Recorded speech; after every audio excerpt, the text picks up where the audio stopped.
Nokia issues a profit warning. The smartphone business, not like it used to be. Ben Rooney is with us in London to tell us about this one.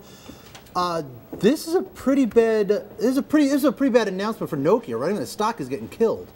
Yeah, it's really pretty awful for them. At one point, they were off about 18% this morning, and that's going to hurt a lot. Right. So, what exactly did they say? Well, Nokia, as everyone knows, is going through this transition as it moves away from its rather unloved Symbian operating system off onto the Windows platform. And this has just been a terrible time for them. They've gone through terrible pains indeed.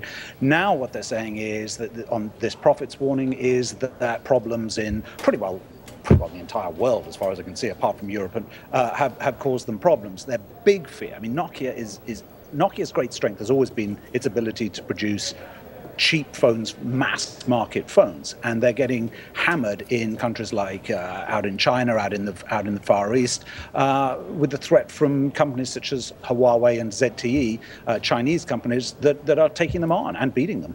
And Ben, once again, we've got another handset maker that seemingly missed an entire replacement cycle. We saw the same thing take place with Motorola, which at one point had cutting-edge technology and then missed a couple of product upgrade cycles.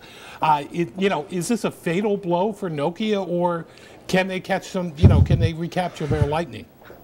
That's a tough one. Is it a fatal blow? They have been, Stephen Elop, who's the Canadian-born CEO of Nokia, who took over not that long ago, launched his famous, when he took over, he had this famous burning platform metaphor that has rather come to haunt him. I mean, he probably regrets having used it. Are they off the burning platform? The problem with being on a burning platform is the only place off it is to jump into the sea, and that's arguably not much better. They may be off the burning platform, but certainly, to continue his metaphor, the rescue ship hasn't come along yet. There are a few bright spots on the horizon. Its new range, the Lumia range, which it launched about a year ago, has done reasonably well. They've sold about 2 million units. The 900, which was launched into the US in an attempt to take back at least have some presence in the US, was very well received until they discovered that it had a flaw in it. Yeah, Ben, did they give any specifics about the first quarter? They said that competition is going to hurt first quarter performance. Did they give a specific number? Yeah, they had been predicting, this is essentially for their smartphone unit, their devices and services unit. They had been predicting growth in that unit of about anywhere between 0 and 2%, and actually what they're saying is it will actually contract now by 3%.